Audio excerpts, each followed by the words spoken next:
we had at least 18 people staying in the same house.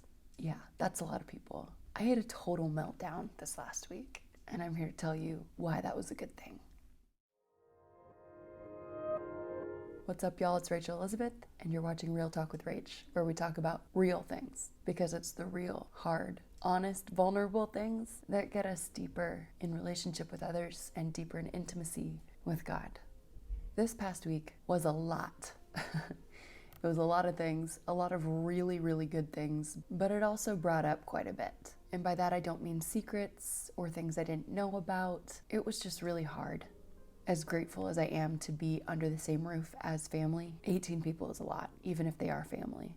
I don't have my own room here. So in the last week, I was in 4 different rooms as company came and took over those beds. I started in a guest room, and then another room, and then my sister's bed with her, and then a couch, and then back to the original guest room. I don't know how to explain it to you, and unless you've been following my entire journey, I don't expect you to understand. But it was a little bit traumatic to have to bounce around that often within a week. And there was a moment that I completely broke down. And it was the exact thing that I was fearing about coming home and being around this many family members. And yet, it was probably my greatest breakthrough moment this week.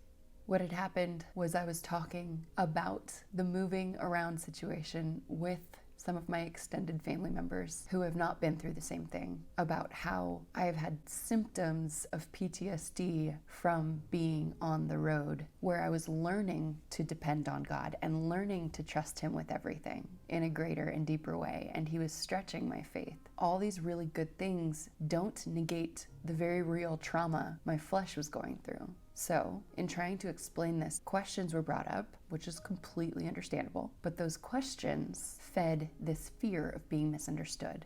So why am I telling you this? Because I believe that what some of you believe you're afraid of is actually just a stepping stone on the way to greater understanding of God's love for you. What happened in this breakdown moment for me is that I realized a fear, not by my own choice, but when this fear was faced, I was able to grieve.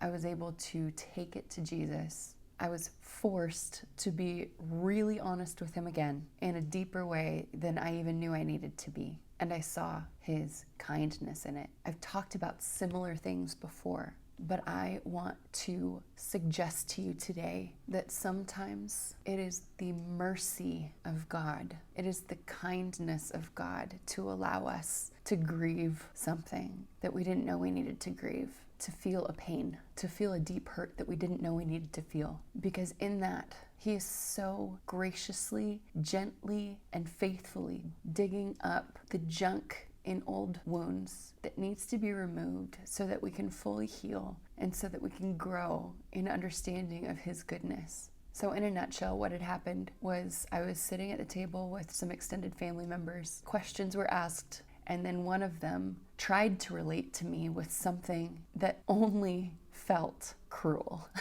It was not the intention. I know that she is for me, but it felt so cruel because one of the things she used to relate to me was to talk about something in her life that I have been longing for in mine. And in the moment, I can honestly say that it wasn't envy and it wasn't comparison that I was feeling. It was an ache. It was a longing that felt like a gaping wound, and this attempt at relatability and commisery only felt like salt in that wound. And I'm sure not all of you will relate to this, but it kind of felt like when you express your heart for wanting to be married and someone tries to encourage you by saying, singleness is a gift.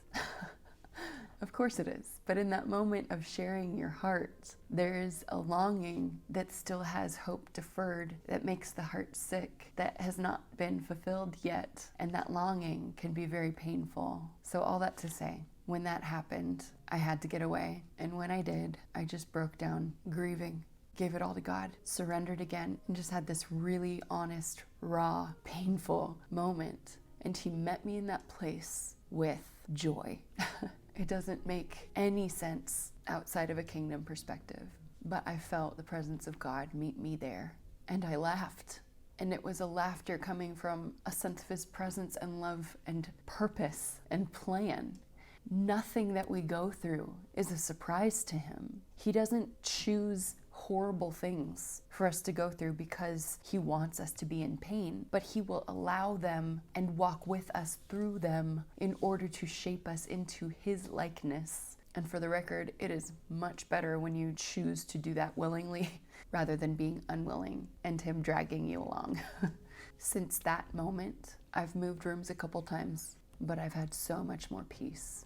And I've had a new perspective, not of my own, but something he did when he met me in that place with joy. Again, I've said it before, but the joy of the Lord is our strength, and he absolutely filled me with his strength in that moment. He filled me with joy in his presence. And it's still been difficult, but it's been nothing like it was before that moment. So I want to use that experience to encourage you to lay it all down. Be raw with him. Be real with him. Allow him to expose those wounds. Ask him to do the surgery that needs to be done so that you don't have to keep limping because of a wound that hasn't been completely cleaned out. You can't fully heal unless you allow him to do that work. And I want to say one more thing. It's true that I didn't choose to go through that. I didn't want to go through that. I was resisting going through that. But in the past couple weeks, as I've shared in the last 2 vlogs, he's been teaching me about humility. And so I believe that in his grace, he has been teaching me slowly, preparing me to go through this moment this past week. He's been preparing my heart, almost like a surgeon preparing a patient for surgery. You have them lay down,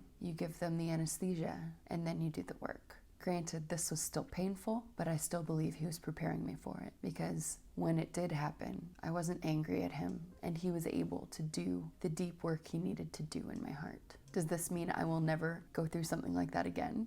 No. But I do believe that he shifted my perspective, and every time he'll shift it a little more till my eyes stay fixed on him even before it happens. Jesus even promised, in this world you will have trouble, but take heart, I have overcome the world. I believe that the further along we are in our walk, our journey with Jesus, the more we seek him, the greater our intimacy grows. The more real we are with him, the deeper we are in intimacy with the Lord, right? So even though it's painful, we are more prepared, and we know that we're walking through it hand in hand with our Jesus. That patient on the surgeon's table was never alone. Jesus is right there, and he will never leave your side.